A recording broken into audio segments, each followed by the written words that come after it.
La liste rendue publique par la première ministre Judith Suminwa Sulu compte 54 membres, dont plus de la moitié sont ici de l'Union sacrée, la plateforme politique du président de la République, Félix Antoine Tshisekedi. Voilà donc ce qu'on peut déjà dire en prélude par rapport à la sortie du nouveau gouvernement congolais, rendu public tard la nuit du mardi 28 au mercredi 29 mai 2024. Ronelli, surtout bienvenue. Nous allons donc analyser avec vous cette sortie médiatique. Au fait, les gouvernements l'attendaient déjà après beaucoup de mois. C'est enfin rendu public. 54 membres vont composer le gouvernement congolais.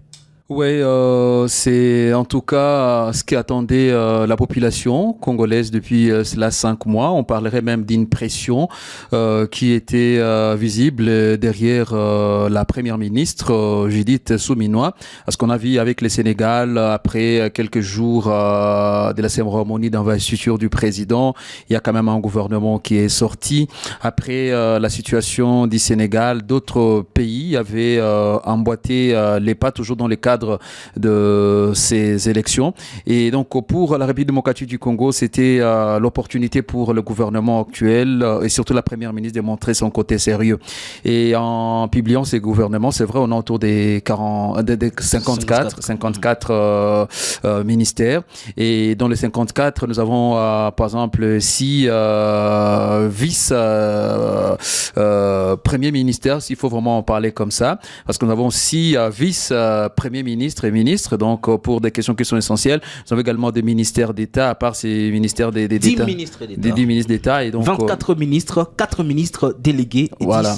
10 vice-ministres. Alors, ce qui est très important et très impactant dans cette sortie, c'est qu'il y a quand même certains noms auxquels on est habitué à retrouver dans le gouvernement République démocratique du Congo qui sont carrément absents, parce que c'est compliqué quand même qu'on parle d'un gouvernement sans pour ne pas, par exemple, parler de Lukwebo, qui est l'un des grands caciques, mais avec lui, j'espère qu'il y a encore beaucoup d'opportunités. Et parmi les ténors de l'Union sacrée, nous avons vu seulement Jean-Pierre Bemba revenir Jean-Pierre Bemba qui est rentré, mais il y a également des gens, s'il faut parler par exemple de ces grands animateurs de l'Union sacrée, c'est vrai, Bemba est rentré, mais rentré où? Parce que ça aussi est une grande question. Et heureusement que dans chaque ministère, il y a des spécialistes et des questions spécifiques qui sont traitées dans ce genre de ministère, parce que Bemba, on l'a connu au niveau de la défense, où il était habitué à des réunions avec des généraux.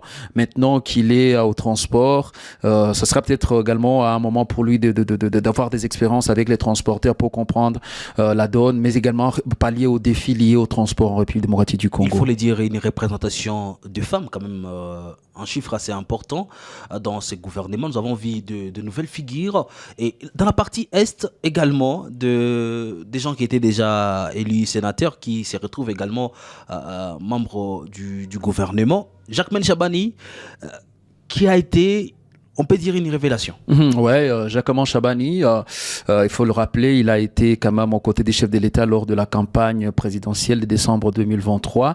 Il a suffisamment travaillé parce que, si vous voyez cette performance réalisée par le président de la République, Jacquemain Chabani et son équipe, il avait contribué à un grand pourcentage.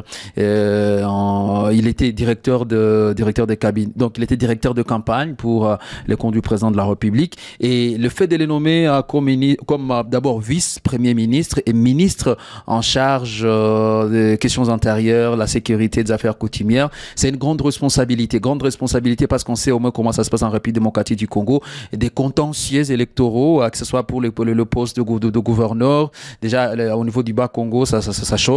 On a également de problèmes de la gestion des conflits coutumiers, que ce soit au Nord Kivu, que ce soit au niveau de la province du Sud Kivu et d'autres entités telles que la Chopo.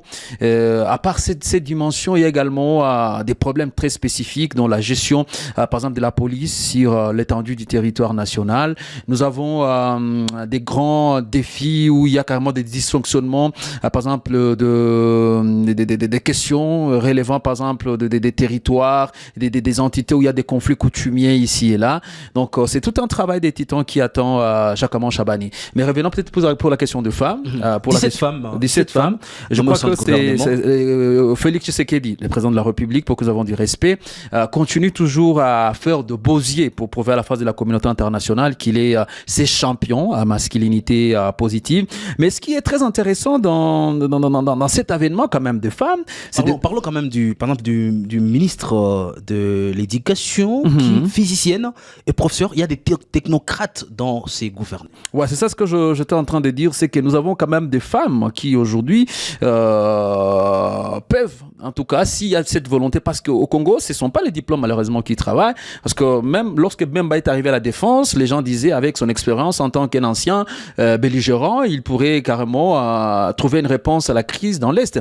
Nous avons, comme tu l'as dit, Raissa Malou, qui est d'ailleurs la ministre de l'Éducation et qui est d'abord physicienne et professeur, et celle-ci se retrouve aujourd'hui parmi les femmes africaines qui ont, je parlerai d'intellect très développé. D'ailleurs, la fille de Félix Malou ou Kalenga, un éminent intellectuel africain. Donc, ce sont des éléments qui sont là. Et lorsqu'on voit même les sens d'innovation, par exemple, les changements qu'elle a apportés en matière de physique, mathématiques et technologie, on espère que ces initiatives ne vont pas s'arrêter parce qu'elle est nommée ministre nationale et que ce sont des initiatives qu'elle va porter jusqu'à faire éclore en République démocratique du Congo des classes où on va voir carrément des apprenants qui vont développer leur goût pour les mathématiques, la science, la technologie, parce que ce sont des domaines dans lesquels aujourd'hui la République démocratique du Congo... La dernière analyse à faire dans l'actualité du jour, le ministre de la Justice, un regret pour Félix-Antoine Tshisekedi de voir que sa justice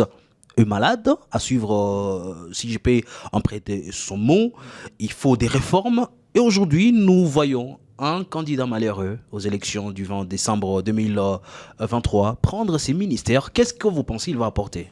J'adore d'abord son approche parce que être à l'opposition, ça ne vaut pas tout simplement critiquer, mais lorsqu'on est à l'opposition, il faut également proposer des lois, proposer des stratégies pour, par exemple, répondre aux défis qui sont remarqués au niveau de la République démocratique du Congo. Et donc, bien qu'étant jeune, parce que c'est quelqu'un qui est né en 1988, là je parle de Constant Mutamba, qui, selon d'ailleurs certaines recherches, me parlerait qu'il est originaire de la province de la Chopo.